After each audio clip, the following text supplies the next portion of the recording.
Bonjour à tous. Je vous avais annoncé la fois dernière un numéro sur la naissance pour accompagner votre cheminement vers Noël. Voilà qui est fait. Pour sa 6e et dernière livraison de l'année, la Revue catholique internationale Communio vous propose un numéro intitulé Naître. Faire paraître un numéro sur la naissance au moment de Noël pourrait sembler une évidence. Mais cette évidence ne doit pas occulter les difficultés que pose le choix de ce thème et de cet agenda.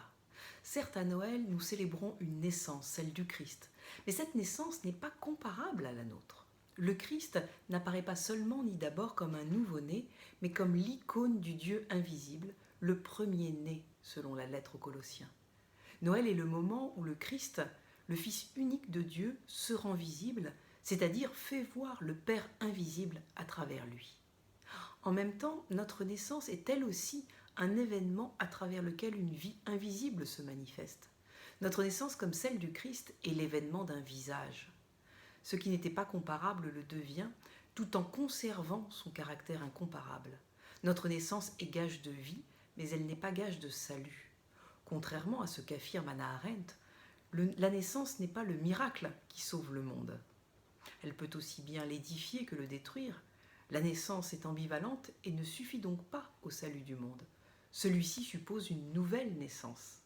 Le salut du monde suppose que nous naissions à neuf dans le Christ et comme lui, en étant engendrés du Père dans la mort et la résurrection du Fils.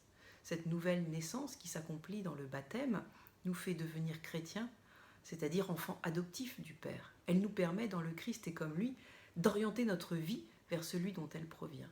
Mais elle ne déprécie pas l'ancienne, bien au contraire.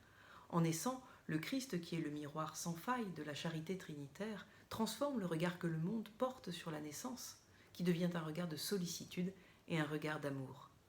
Pour vous faire saisir toute la beauté et la complexité de l'événement de la naissance, compris dans une perspective chrétienne, ce numéro associe une anthologie poétique à des articles croisant philosophie et théologie, sciences naturelles et exégèse biblique, histoire et patristique.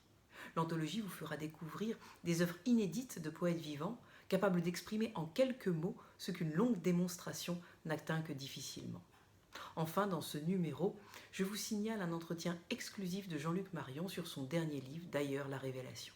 Il vous permettra d'entrer avec plus de facilité dans cet ouvrage magistral qui propose justement une réflexion sur le phénomène du Christ et sur celui de la charité trinitaire. Je vous souhaite donc une excellente lecture de ce numéro, une bonne entrée dans le temps de l'Avent et vous dis à très bientôt avec un prochain numéro de Communio consacré à l'esprit d'unité.